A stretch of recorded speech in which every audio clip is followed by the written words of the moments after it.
Hi guys, welcome back to Rybrook TV and welcome to the new 2024 Range Rover Evoque.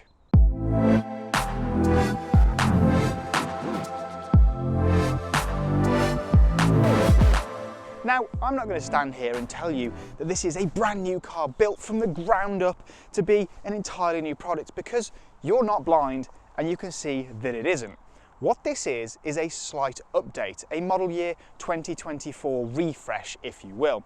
There are a few small differences on the 24 year Evoque, but I thought it's kind of worth showing you guys anyway. So let's get started with the visuals to begin with. Now, down at the front, there is a very small difference. The grille is slightly different. It's more in line with the bigger Range Rover Sport and Range Rover now. And there is a tiny difference again to the front lights. They're now supposed to be more sleek and slightly different. There's a slightly different design to the daytime running lights in here and a slightly different design to the actual headlights. But other than that, it's business as usual at the front end, and I don't think that's a bad thing.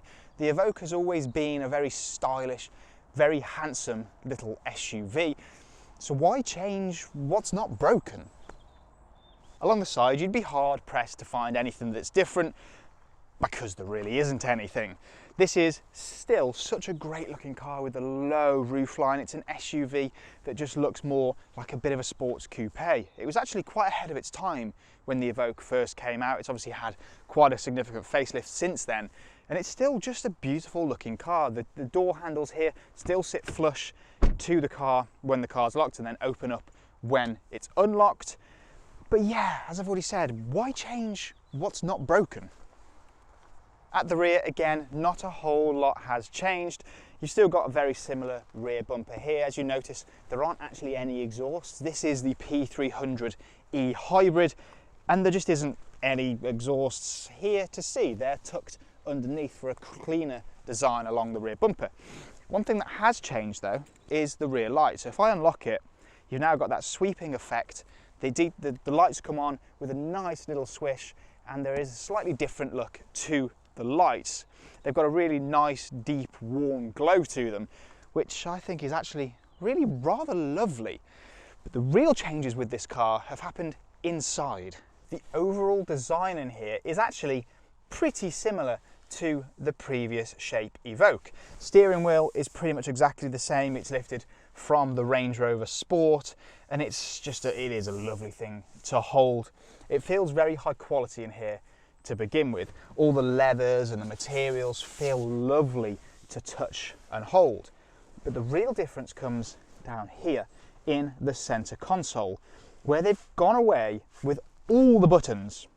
And I'm not just saying that, all the buttons. There's now nothing here other than this really nice trim.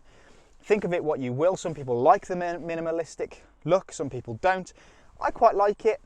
It's actually just really crisp and clean. All you've got is your gear selector here. Start stop button is up here. There's no drive control. There's no terrain response control down here.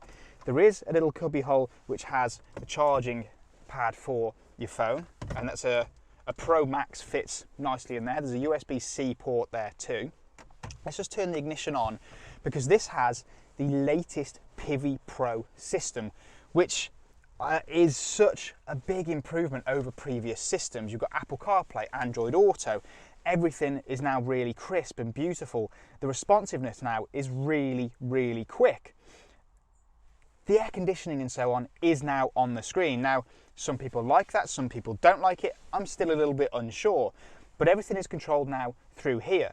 So you can set your heated seats, your climate control, your air conditioning. You can go in here and do your driving controls. So you can do your comfort, eco, auto terrain response, grass, gravel, all the usual stuff we've come used to with Land Rover products. Instead of being on a rotary dial down here, they're now on the screen, which is more the modern way of going. This car also has incredible surround view cameras. You can see underneath the car, all around the car for if you're off-roading. Not that many Evoques ever actually do see an off-roading course. This gravel car park that I found is pretty much the limit of these cars' off-roading life. but I think it's actually a really lovely place to sit. It always has been in the Evoque. You've got a great view out, considering the windows actually look really small from the outside. You've got a really nice view. You've got this really lovely panoramic sunroof above me. There's plenty of space here, nice big wing mirrors so you can see everywhere. It's all set out really nice. I love the display directly in front of me as well. It's a beautiful place to sit, it just is. I mean, think what you will about them getting rid of all the buttons down here. It's the way cars are going and we need to get used to it. I mean, I am starting to get used to it now, and I quite like this new Privy Pro. I love the way that it sort of floats on the dashboard. It's a really beautiful thing to look at. I mean, it's lovely. It's really, really lovely in here. It's a cracking place to sit, and as I say, there's not a huge amount of updates, but those updates have just elevated the feeling that little bit more with this new Evoque. But has it changed, or have they changed anything in the way that this car drives? There is a simple answer to that question, and it's no. It hasn't really changed.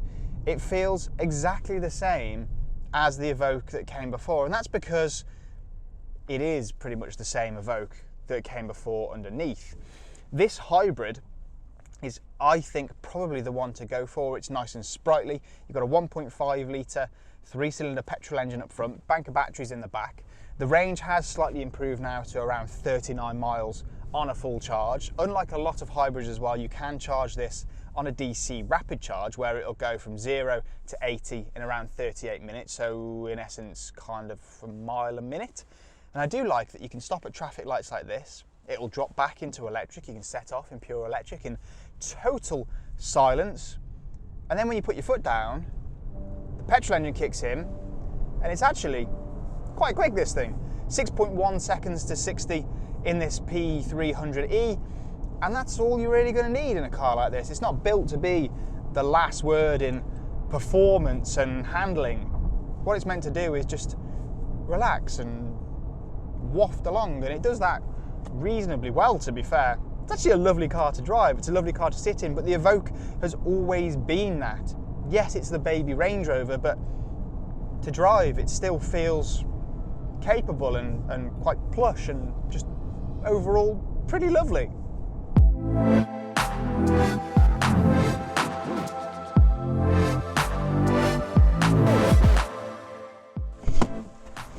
So what are my final thoughts on the new model year 24 Range Rover Evoque? Well, it didn't really need to change too much, did it? It's still an incredibly well-selling car. It's a really good all-rounder. It's still a very premium product. It still looks so stylish even today. It still drives great. It now feels a little bit more elevated inside as well. It's still a really great product. And if you want any more information on the new Range Rover Evoque, please use the link in the description of this video to contact your nearest Rybrook Land Rover retailer. Please like this video and subscribe to the channel for plenty more content to come. And I'll see you guys again really soon.